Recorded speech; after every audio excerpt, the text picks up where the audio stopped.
Vamos a hablar con una política que es un poco distinta. Y yo no quiero presentarla como la esposa de, porque creo que tiene un perfil propio y para algunos mucho más interesante que el de su senadora Cristina Fernández de Kirchner. ¿Usted quiere ser divorciar a mi marido, pelear con mi marido? Mire, al final de cuentas, ¿el qué puede ser? Presidente de la Nación. ¿No va a cerrar el programa? Claro. ¿Qué tal? ¿Cómo está? Nosotros muy bien y muy preocupados por las cosas que están pasando en el mundo. Así es. Y la primera reflexión yo creo que es obligatoria. A partir de ahora, ¿qué cambia y de qué manera nos va a llegar los coletazos de esta crisis? La primera conclusión es que se modifica una doctrina que era internacional, ¿no? Y que era precisamente la que un país respondía cuando era agredido o cuando las Naciones Unidas, en virtud del derecho internacional, ordenaban el ataque a un determinado país. Hoy se acaba de sentar, esta madrugada, anoche, para ser más precisos, la doctrina del ataque preventivo, ¿no? ¿Qué significa esto? Que cuando Estados Unidos juzgue que un país puede afectar a su criterio su propia seguridad interna, puede atacarlo preventivamente. Esto tal vez suene un tanto complicado para aquellos que no están demasiado iniciados en esto del derecho internacional, pero creo que crea problemas serios. Yo me pregunto, supongamos aquí en América Latina, usted sabe que la triple frontera, Ciudad del Este, está vista como una cuestión peligrosa porque le dicen que se sale dinero para financiamiento de terrorismo internacional. ¿Qué podría suceder con esto de que después preventivamente atacaran cualquier otra parte del mundo? Yo estoy muy preocupada desde esta perspectiva, pero además, como ciudadana del mundo, estoy preocupada por lo que va a ser una tragedia y una masacre, evidentemente, y que creo que nos tiene que llevar a todos a reclamar que el admitir, porque no puede hacerse de otra manera que admitir la hegemonía de Estados Unidos, que es una realidad incontrastable, me parece que la hegemonía no solamente puede ser un derecho sin ningún tipo de contralor, me parece que la hegemonía también debe comprender responsabilidades de quien es hegemónico y asegurar la paz en el mundo, porque sin lugar a dudas el poderío militar de Estados Unidos es muy fuerte y seguramente va a ser tal vez una guerra corta, por lo menos en ese campo, pero yo creo que la lógica del terrorismo internacional es precisamente provocar reacciones simétricas para luego terminar legitimando su propia conducta, y entonces siempre sostengo que con un caníbal se puede hacer cualquier cosa menos comérselo, ¿no? Y es un poco lo que está pasando actualmente. El problema es que a partir de ahora cuesta diferenciar qué es lo que es terrorismo y qué es lo que no es terrorismo. Exactamente. Y el otro tema es que esta guerra, a diferencia con otras, tiene elementos que van más allá de las soberanías nacionales, tiene elementos religiosos. Yo creo que precisamente, a mí me parece que desde algún lugar Osama Bin Laden debe estar sonriendo. ¿Por qué digo? Claro, porque en realidad el éxito del atentado a las Torres Gemelas no se provocó el día 11 de septiembre cuando se produjo esa tragedia cinematográfica realmente, sino creo que se produjo anoche con esta reacción simétrica en materia de barbarie que se provocó. ¿Por qué? Porque no sería demasiado alocado pensar que esto puede ser visto en el Islam, en el mundo islámico, como una agresión no ya a Irak o a la forma dictatorial de Saddam Hussein, que nadie defiende. Que nadie defiende, por cierto, sino como una agresión al mundo islámico. Y entonces provocar la lógica del terrorismo, que es lograr adeptos a su causa, provocando reacciones exactamente simétricas a las que provoca él con los atentados. Yo creo que ha sido un duro golpe para la cultura occidental. Absolutamente. Yo siempre digo que la paz no es responsabilidad de los fundamentalistas, es responsabilidad del mundo racional. Lógico. Y entonces es ahí donde no me termina de funcionar la lógica que ha empleado Estados Unidos. Vamos, sin que esto deje de ser un tema nacional, porque creo que lo es, pero vamos a cosas más cercanas.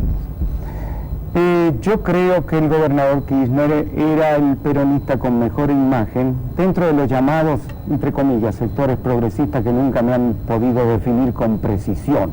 Habría que dar la discusión en algún día de qué es el progresismo. Yo creo que algunos creen que progresismo es hablar, discursiar. Yo creo que progresismo logra que la gente viva mejor. Si uno logra que la gente viva mejor, es progresismo. Claro. Pero esos sectores que tienen toda una ideología, hasta la forma de vestirse y de hablar, ¿no? y a la que es muy adepto buena parte del periodismo argentino, porque lo fichan de algo y se acabó. Pero después del acercamiento entre Kirchner y el presidente Dualde, ¿cómo sigue esa relación idílica que había como el peronista mejor? A ver, vamos a ver. Kirchner fue presidente antes de que Dualde, o el peronismo bonaerense, para ser más precisos, decidiera brindarle su apoyo. Nosotros hemos fundado un espacio ya en fines del año 2000, La Corriente.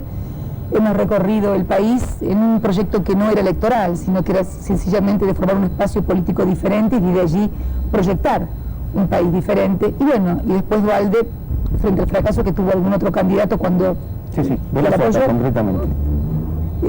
Logró, bueno, le dio el apoyo a Kirchner. Así que en realidad no me parece que esto afecte demasiado la imagen o no imagen que Kirchner podía tener en los progresistas. A mí me parece que nosotros debiéramos en serio rediscutir en la Argentina de aquellos sectores que gustan llamarse progresistas o que tenemos una idea acerca de cómo debe desarrollarse un modelo de justicia social en cual la gente pueda vivir mejor. Y yo siempre sostengo esto, ¿no?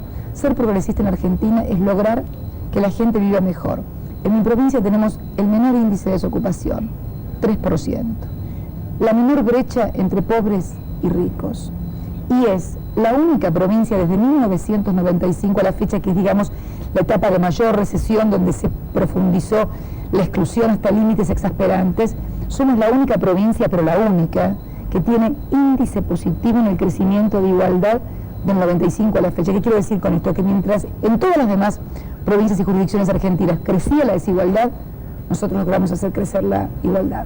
Eso, para mí, es ser progresista. A lo mejor tienen otros alguna idea de lo que es ser progresista. Ojo, también me encanta escuchar a Silvio Rodríguez, me fascina, Sabina, me encanta Aute, ¿viste? Me encanta Serrat, pero bueno, esos son gustos. Claro. La gestión política es otra cosa. Tocó recién el tema de la situación de la provincia de Santa Cruz, que no solo tiene esos índices que usted indica, sino que tiene dinero guardadito. Sí. Mientras en otras provincias tenemos que viajar a Buenos Aires toda la semana. Pero ¿sabes qué curioso? Yo siempre digo, Kirchner le digo, ¿qué país extraño es este? Vos sabés que en realidad fueron 10 provincias productoras de hidrocarburos las que recibieron deudas que se le debían de regalías mal liquidadas. Mendoza inclusive recibió más que nosotros. Y Neuquén también. Neuquén, vos sabés, es la primera productora de petróleo y gas.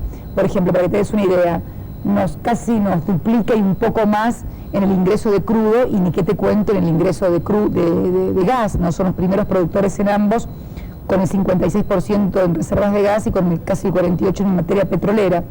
Para que te des una idea, cuando Santa Cruz cobraba 150 millones de regalías anuales, Neuquén cobraba 400, por ejemplo. Y sin embargo, la situación también es diferente.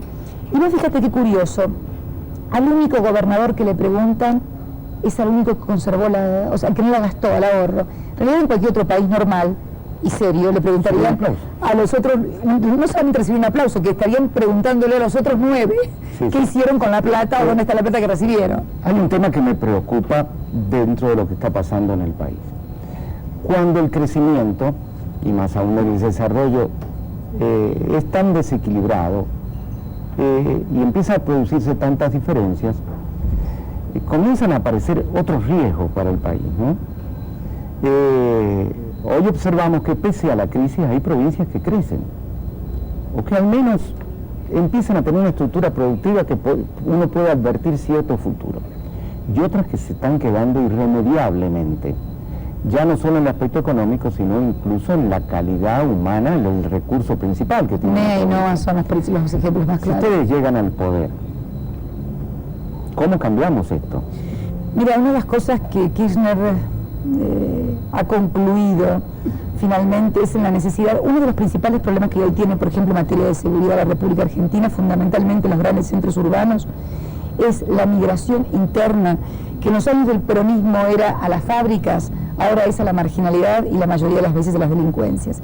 La necesidad de volver a anclar a los provincianos en sus provincias, en NEA, en NOA, que están francamente devastados, es el imperativo de la hora. Lo que vos decís es cierto. Yo creo que ahora, después de la terrible implosión que sufrimos en diciembre del 2001, poco a poco el país va como queriendo reconstruir un sistema o un modelo de sustitución de importaciones.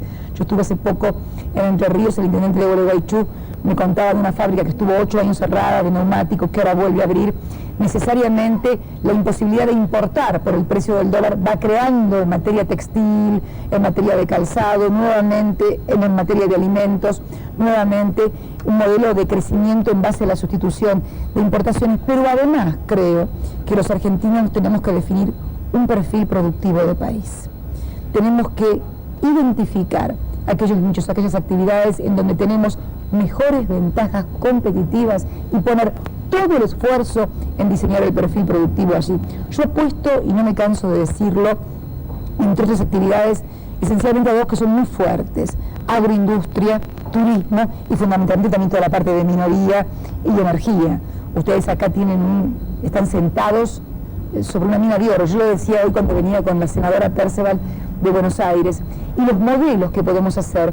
Nosotros tenemos, vos sabés, la segunda mina de oro en Santa Cruz, Cerro Vanguardia, y ahí planteamos un modelo superador de lo que fue, por un lado, los que propician que todo lo tiene que hacer el Estado y por otro los que propician que todo lo tiene que hacer el mercado, y entonces lo presentan como confrontando Estado con mercado.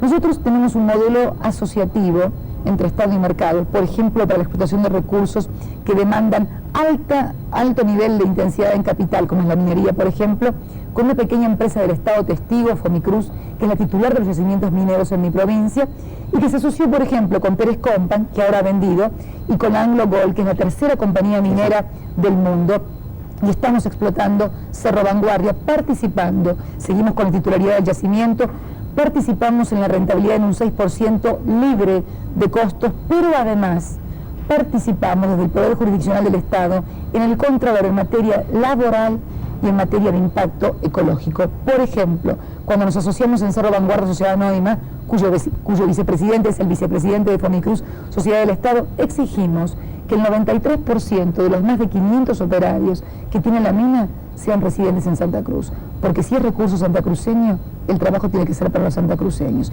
Y esto tiene que repetirse en cada jurisdicción, para finalmente concluir que el trabajo argentino tiene que ser para los argentinos.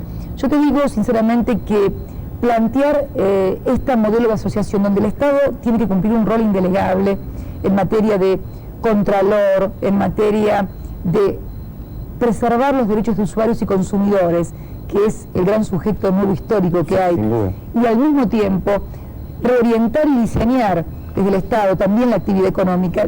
Mira, en Calafate, que es el otro aspecto que a mí me encanta señalar como un ejemplo, el Estado desde el 91, que quiso el gobernador, puso una gran inversión apostando al turismo, aeropuertos, rutas, pavimento. ¿Sabés que atrás de la inversión del Estado vino una gran inversión privada? Los inversores, cuando vieron que el Estado invertía para ese lado, reorientaban su inversión. Tenemos un problema. Acá apenas alcanza para pagar sueldo.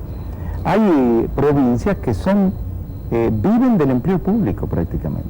Yo lo que creo es que me parece que hay todavía provincias que no han tenido la oportunidad, tal vez, de tener administraciones donde se tenga este concepto. ¿Sabes lo que pasa a los argentinos? Siempre pasamos de un extremo... 10 años de gobierno peronista, hace poco. Pasamos de un extremo al otro. Me parece que no es solamente un problema de identidad partidaria, me parece que es un problema de concebir este nuevo modelo de gestión que se viene, donde se articula lo privado y lo público, el Estado y el mercado. Tal vez hubo administraciones que bajo la orientación justicialista de repente pensaban que el mercado todo lo solucionaba y desmantelaban el Estado, o vinieron otros después y dijeron hace todo el Estado. A propósito de eso, vamos a la pregunta siguiente. ¿Existen todavía los partidos políticos? Porque antes un partido era como una camiseta de un club, no se llevaba 3 camisetas puestas, ¿no? Es que yo no creo mucho en eso de las camisetas. A mí me encantan las camisetas para River y Boca. Yo creo sí que hay una profunda crisis de la política, no solamente en la Argentina, sino en el mundo. El neoliberalismo ha perforado a los partidos políticos, sin lugar a dudas.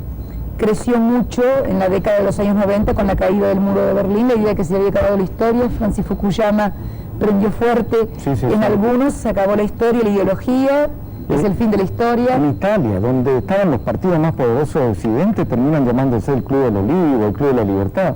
Por eso digo que me parece que hay una nueva etapa donde se van a repensar los estados, donde la globalización no implica la desintegración de los estados nacionales, ni la desaparición de las naciones, ni la desaparición de las identidades regionales y nacionales. Yo personalmente nunca lo creí.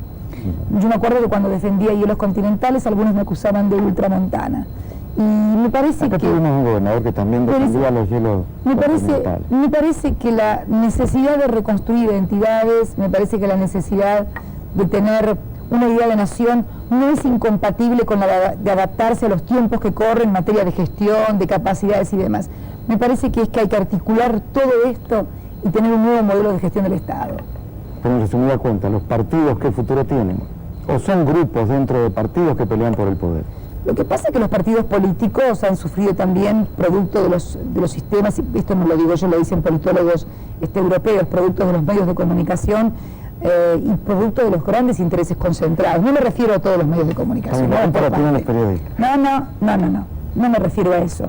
Me refiero a los sistemas de comunicación como medios de expresar intereses económicos. Esto nadie lo puede obviar ni lo puede ignorar. De cualquier manera, los partidos políticos siguen siendo lo más democráticos, son los únicos que van a elecciones cada 2 años. El poder económico concentrado, los medios de comunicación no van a elecciones, no van a elecciones, seguimos siendo los más democráticos. Vamos al último tema que me preocupa. Vamos a tener un nuevo presidente, sin duda. Tenemos que tener un nuevo país. Pero el país hay que construirlo con poder. Y yo veo que, al menos lo que indican hasta hoy las encuestas, vamos a tener un Congreso de la Nación donde se van a dar muchos matices, muchos intereses, muchos sectores casi irreconciliables, al menos hoy, y va a haber que gobernar con eso. ¿Lo tienen previsto? Mira, yo te voy a dar 2 ejemplos. Kirchner, cuando fue intendente en 1981, nosotros no teníamos mayoría en el Consejo Deliberante. Teníamos minoría, un Consejo Deliberante de 7 miembros, 4 eran de la oposición, del radicalismo, y 3 del peronismo. Producto de las internas, Kirchner termina con un solo concejal a favor en ese cuerpo deliberativo, y sin embargo hizo tan excelente gestión en la municipalidad que le valió ganar la gobernación. Y después, cuando fue gobernador, también tuvo una legislatura minoritaria. Yo era diputada provincial cuando él asume como gobernador y era también presidente de la Comisión de Asuntos Constitucionales, como soy ahora. Y éramos minoría absoluta. Y sin embargo, luego de 2 años de gestión, ganó con mayoría absoluta la Cámara de Diputados. Me parece que es un ejemplo harto elocuente. Creo que hay otra forma de hacer política, de terminar con esta cosa de toma y daca en la legislatura que tanto mal le ha hecho al país. Le hemos preguntado 1000 veces a él y hace como los toreros, no ole, ole, y no contesta. El senador Gioja le ha dicho si va a ser el candidato a gobernador en San Juan. Eso se lo tiene que preguntar a José Luis. No, eso se lo tiene que preguntar. Hoy se lo pidieron un montón ahí donde yo estaba, se lo demandaban, estuvimos en una reunión con 40 gremios ahí en la Federación Bancaria, una reunión realmente muy linda, con mucha esperanza, con mucho optimismo en que un modelo de producción y trabajo se puede dar, y se lo demandaron fuertemente, pero está ahí afuera, si quiere hágalo pasar y pregúnteselo. No va a contestar. Bueno, senadora, ha sido un placer tenerla. Gracias a ustedes. Muchas gracias por venir.